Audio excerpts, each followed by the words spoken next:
Nessa semana, muitos de vocês devem ter acompanhado o debate da imprensa sobre qual é o papel do PSOL nessa conjuntura. Se deve apoiar o governo Lula, se não deve apoiar o governo Lula. É um debate muito importante e por isso a gente decidiu trazer ele para cá, para o nosso Café com Bolos. E aí, tem tempo para um cafezinho?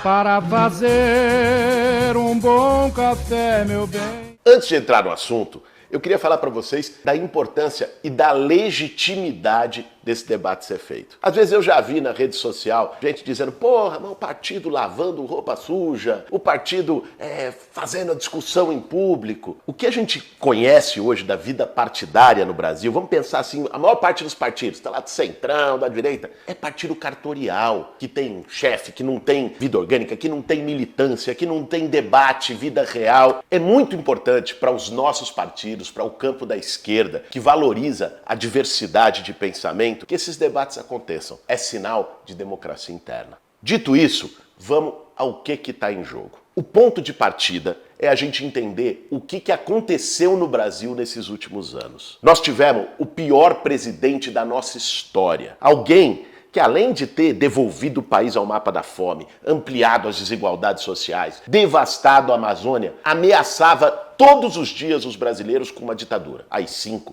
elogio de torturador, que não ia aceitar a eleição, de urna eletrônica. Ou seja, os últimos 4 anos foram de um pesadelo completo. No dia 30 de outubro, a gente derrotou o Bolsonaro nas urnas. Mas a herança maldita desses últimos 4 anos ainda vai dar muito trabalho para ser desfeita. Bolsonaro destruiu o país. A gente viu isso agora na equipe de transição. Era impressionante cada dado que chegava. Os caras deixaram na previsão de orçamento o que não dava para pagar a continuidade de obra nem em janeiro de 2023. Destruíram a capacidade de investimento do Estado brasileiro, a menor nos últimos 50 anos. Aprovaram leis, decretos que retiraram direitos de trabalhadores, que saíram distribuindo arma à torto e à direito. E mais do que isso, organizaram um campo político de extrema direita, raivoso, intolerante, que é o bolsonarismo. Isso nós temos que ter muito firme na nossa consciência. Derrotar o Bolsonaro é uma coisa, derrotar o bolsonarismo vai dar muito mais trabalho. Tem a turma que hoje está lá acampada na frente dos quartéis, mas não são só eles. Não vamos esquecer que o Bolsonaro teve 58 milhões de votos, que ele organizou na sociedade brasileira um grupo de pessoas, milhões de pessoas que acreditam e que defendem as suas ideias. Gente que não se vacinou, gente que acredita que a Terra é plana, gente que defende e exalta torturador. Ou seja,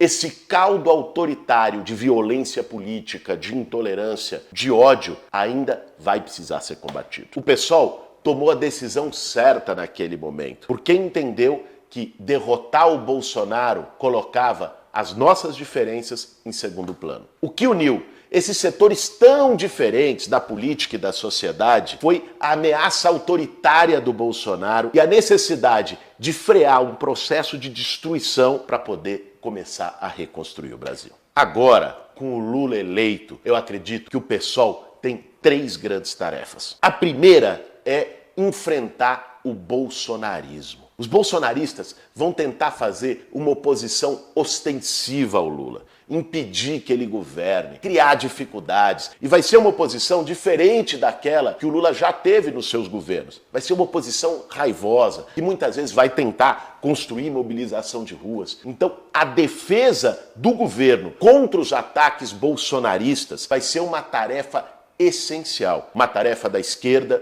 uma tarefa do campo democrático. E vai ser uma tarefa que, inclusive, vai exigir da gente a disputa das ruas contra o bolsonarismo. Até porque a gente já viu que quando a direita e a extrema-direita tomam as ruas, não deu coisa boa. Da última vez que eles fizeram um movimento golpista contra a Dilma, não sei o quê, o resultado foi a eleição de Jair Bolsonaro. Por isso, o PSOL vai ter que estar conectado aos movimentos sociais, ao trabalho de base, em defesa das pautas que a gente acredita e em defesa do governo Lula contra os ataques bolsonaristas. A segunda tarefa que nós vamos ter nesse momento é ajudar na reconstrução do país. Gente, depois de 4 anos de Bolsonaro, mais de 2 anos de pandemia, 6 anos de uma agenda econômica neoliberal selvagem, o Brasil virou terra arrasada. Nós vamos precisar reconstruir as políticas públicas, reconstruir o investimento do SUS. Esses dias cortaram até as bolsas da CAPES. Essa turma não fez um único campus de universidade pública federal em 4 anos de governo. Essas políticas vão ter que ser reconstruídas, assim como a política de moradia popular, a política de investimento em saneamento básico,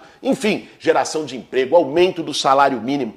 É um desafio tremendo. E que a gente sabe que, nesse caso, vai enfrentar a oposição não apenas dos bolsonaristas. O desafio de utilizar o orçamento público para combater as desigualdades sociais, para aumentar os direitos, para fazer redistribuição de renda, também já está encontrando a famosa oposição da Faria Lima. Então, além de enfrentar a direita raivosa, o governo Lula vai enfrentar a grita dos investidores financeiros, dos fundos, em nome do Deus mercado. Por isso, vai ser muito importante que a gente tenha unidade política para poder reconstruir o Brasil. E a terceira tarefa do PSOL, essa também extremamente importante, é contribuir para levar a agenda política do Brasil mais à esquerda. A gente viu, o que elegeu o Lula foi uma frente ampla. O governo dele vai refletir isso como um governo de coalizão. E essas forças mais ao centro,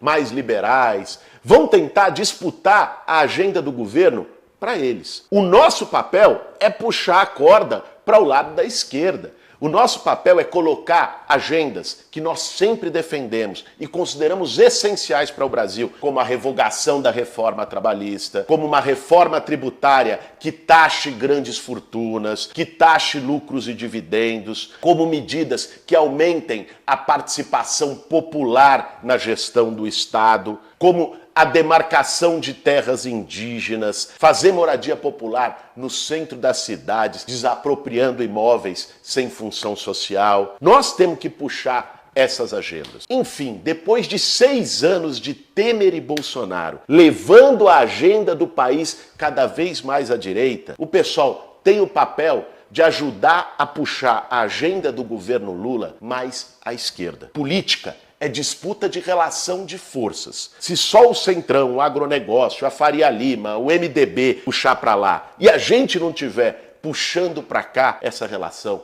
desequilibra muito. Por tudo isso, eu não tenho dúvidas que da mesma forma que foi um acerto político do PSOL ter defendido apoiar o Lula e compor a frente que ajudou a derrotar Bolsonaro, também será um acerto político agora que o PSOL componha a base de apoio do governo Lula no parlamento, na Câmara dos Deputados, onde a gente elegeu uma aguerrida bancada de 12 deputados e deputadas federais, 14 com a federação, com a rede, e que também dispute a agenda do país mais à esquerda, compondo espaços no governo. Alguns companheiros colocam o receio de que o pessoal, compondo a base do governo Lula, podia perder a sua autonomia. Isso não é fato. Porque fazer parte da base do governo não significa ter que votar contra a sua consciência. Aliás, o maior exemplo disso é o que nós vamos viver agora, no dia 1º de fevereiro, na eleição para presidente da Câmara. O PT decidiu, pelas suas razões, que deve apoiar a reeleição do Arthur Lira à presidência da Câmara para fortalecer uma base de governabilidade do Lula. Nós não defendemos isso. E o pessoal já disse, publicamente em nota, que não votará em Arthur Lira para a presidência da Câmara. Ou seja,